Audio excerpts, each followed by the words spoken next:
Hi Bloomers, it's Wendy and you're listening to Bloom with Flores. Today, I've got a special guest with me, my son, Julian. On today's podcast, we'll be discussing the effects of navigating life with severe eczema, offering personal stories, valuable insights, and practical tips for those facing similar challenges. Stay tuned for an episode filled with highs, lows, triumphs, and resilience.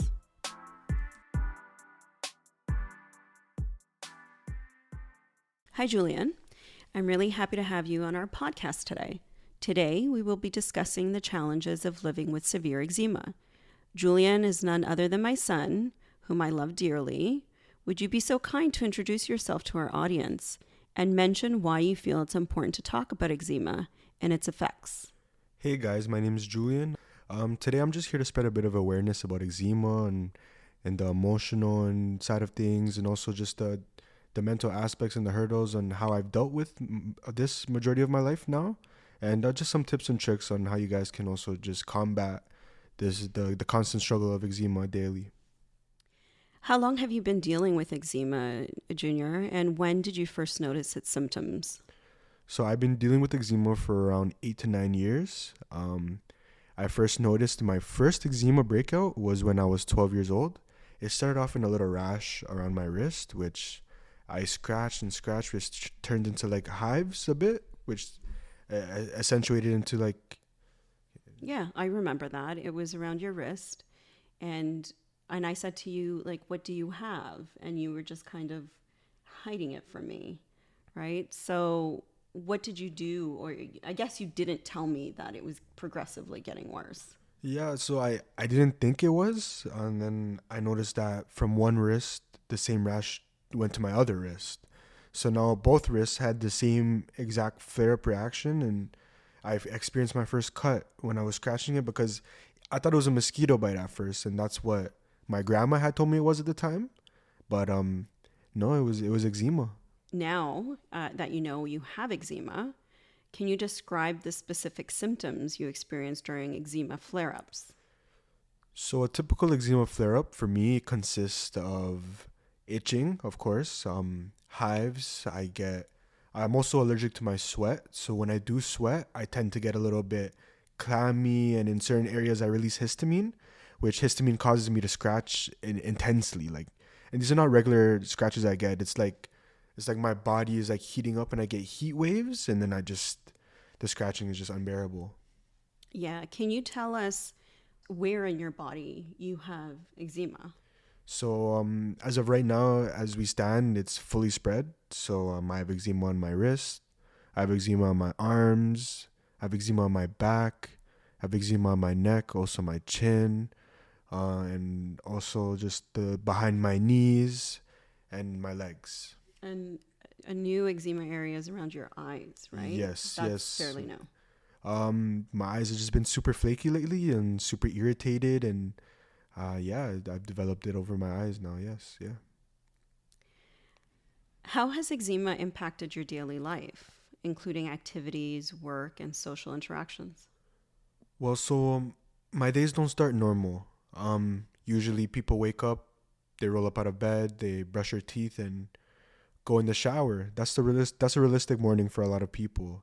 My morning consists of waking up, looking at my skin, um, seeing some scratch marks and seeing some cuts that I have left overnight, maybe with even scratching in my sleep, and then wanting to go brush my teeth and take that shower, wanting to dip into the water, but knowing that once I go into the water, the sting and the burn I'm gonna get, and just the sensation of pain makes me second guess even just going into the shower. And so my routine deflects off how my night was, and if my night was bad, my morning is bad, and my day, so on and so forth.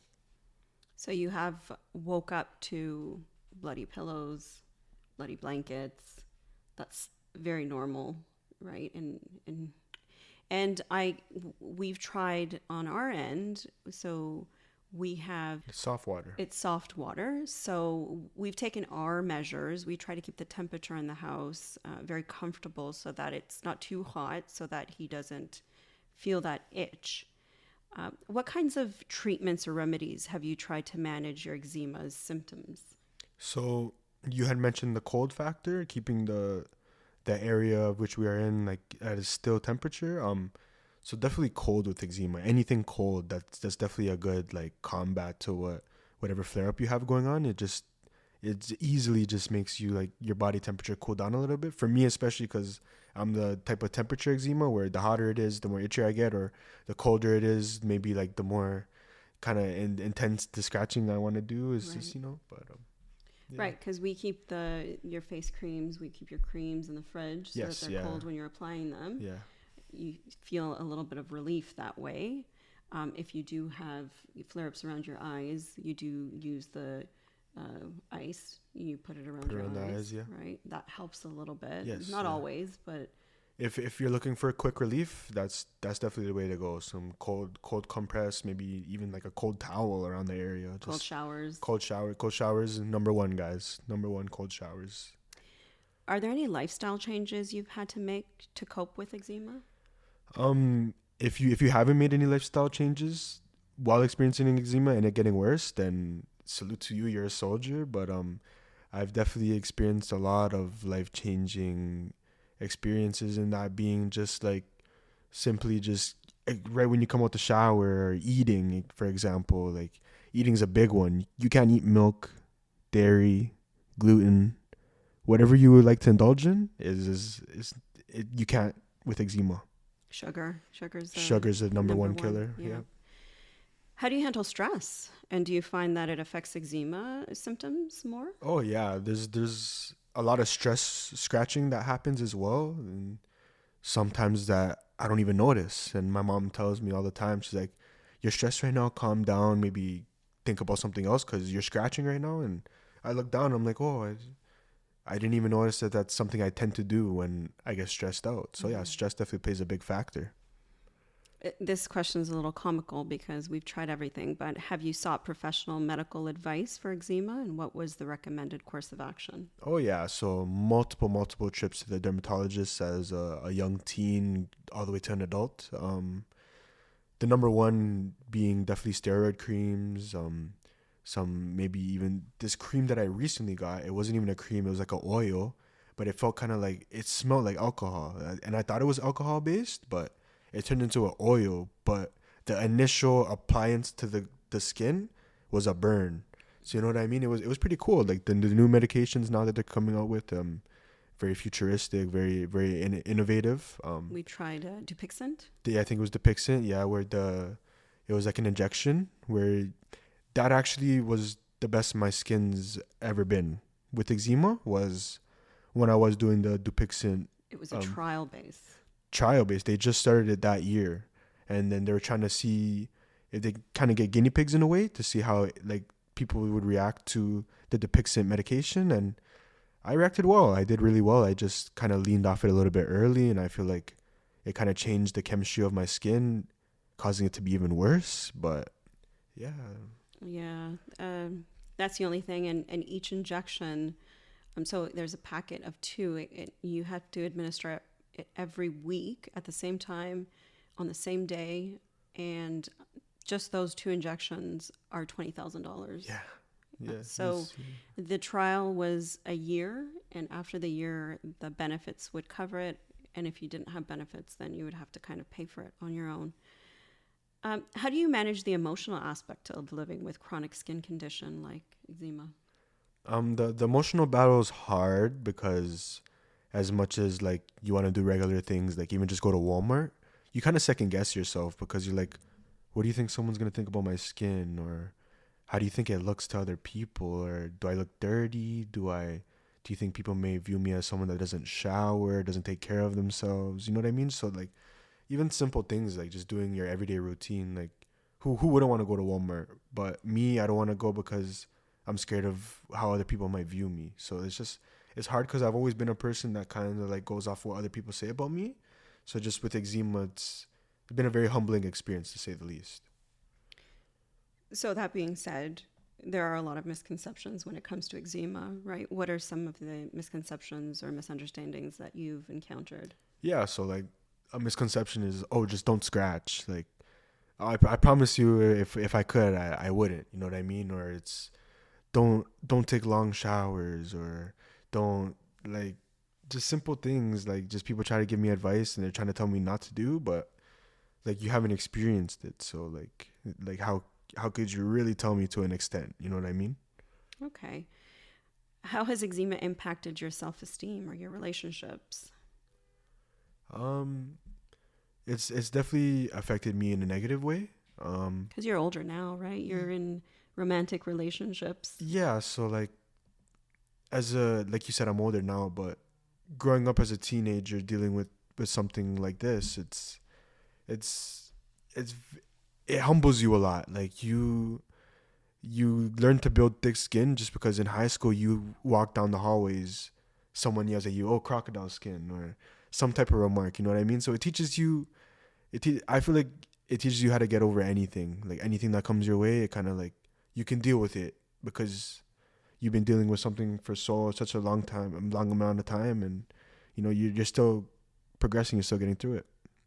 But how about your romantic relationships? Do you let them know ahead that this is what you have, or do they ask you, or? Yeah, so like even just romantically, like I'm chilling in the bed with my girl, she'll be like, "Why are you scratching so much?" Or like, like, "Why are you scratching? Can you stop scratching?" Or like, "What are you doing?" And I kind of have to explain to her like, "Oh yeah, so I have eczema. I tend to scratch when I get irritated, scratch when I have a certain piece of clothing on, scratch after I ate a certain meal." So like I kind of just have to explain it to them because all they hear in the background is and it's people they don't understand sometimes. Well, I hope when you're chilling on the bed, you're watching a movie or something. You would hope I'm watching the movie, but I'm Okay. definitely in the corner of the room scratching my eczema. Okay. Yeah. Well, I'll take scratching versus other things.